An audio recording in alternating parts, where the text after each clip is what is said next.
ओम शांति 22/12/2021। आज की मुरली से मनन चिंतन। वेद शास्त्र उपनिषद आदि सब पढ़ना है भक्ति मार्ग। ये हम जन्म जन्मांतर पढ़ते आए हैं। गंगा स्नान, कुंभ का मेला आदि हम करते आए हैं। भक्ति मार्ग वालों से पूछेंगे कि ये कब से लगता आया है तो वो बता नहीं सकेंगे। वह कह देंगे यह तो अनादि है। उनको ये भी नहीं पता भक्ति मार्ग कब से शुरू होता है। तो परमात्मा ने हमें बताया है कि ये सब हम द्वापर से करते आए हैं और भक्ति मार्ग द्वापर से शुरू होता है। गीता शास्त्र में लिखा हुआ है ब्रह्मा की रात और ब्रह्मा का दिन। बाप ने हमें समझाया है ये हम ब्राह्मणों का बेहद का दिन और रात है। सतयुग त्रेता है दिन, द्वापर कलयुग है रात। अगर आधा कल्प दिन है और आधा कल्प रात है तो जरूर दोनों इक्वल होने चाहिए। जब अव्यभिचारी भक्ति अर्थात सबसे पहले सिर्फ एक शिव बाबा की भक्ति शुरू होती है, तब सबसे पहले सोमनाथ का मंदिर बनता है। ये किसी को नहीं पता। ये इतिहास में भी है कि मोहम्मद गजनबी 1300-1400 वर्ष पहले मंदिर से खजाना लूट कर ले गया। और धर्म वाले भी अब तमो प्रधान में पहुंच गए हैं। अब सब धर्मों का अंत होने वाला है। ज्ञान से दिन सुख होता है, भक्ति से रात दुख होता है। ज्ञान देने वाला एक ही ज्ञान सागर बाप है। कलयुग के अंत में भगवान को आना पड़ता है, बीच में किसी को भगवान नहीं मिलते। गीता शास्त्र में भगवान वाच है और गाते भी हैं हे पतित पावन आओ। एक तरफ गाते हैं पतित पावन आओ, दूसरी तरफ गंगा स्नान करते हैं पतित से पावन होने के लिए। अगर गंगा पतित पावनी है फिर पुकारते क्यों हैं हे पतित पावन आओ? इसका मतलब निश्चय नहीं है कि पतित पावन कौन है।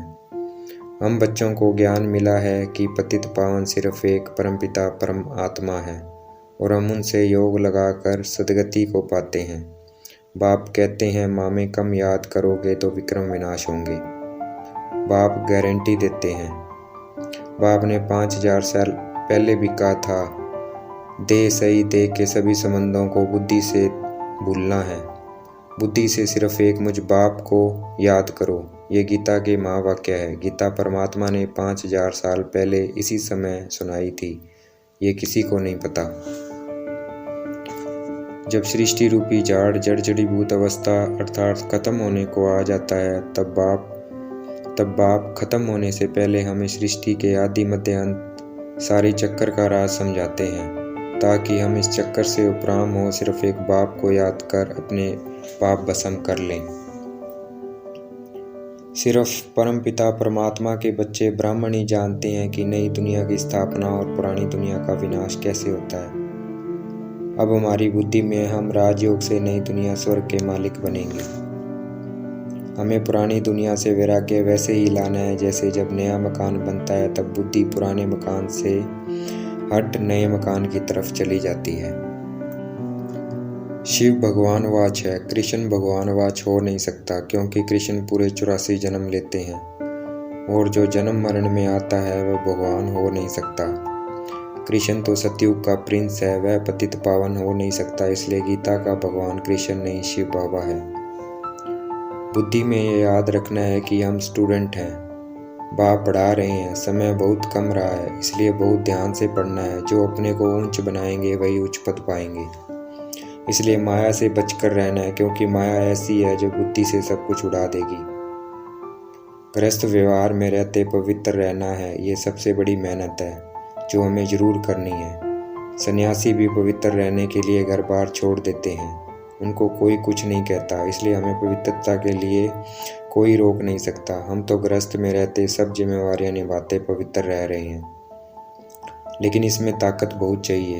भगवान वाच है, अगर हम पवित्र रहेंगे तो पवित्र दुनिया के मालिक बनेंगे।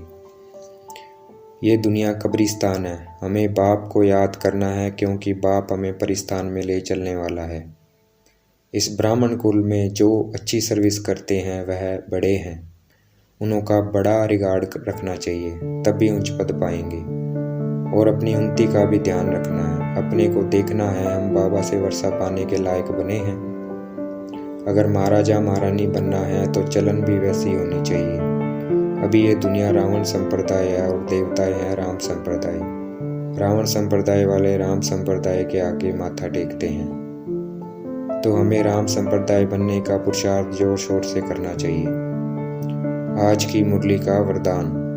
मास्टर ऑलमाइटी अथॉरिटी की सीट पर सेट रहने वाले सहज और सदा के कर्मयोगी भव। आज की मुरली का स्लोगन, मैं के बजाय बाबा बाबा कहना यही याद का प्रूफ है।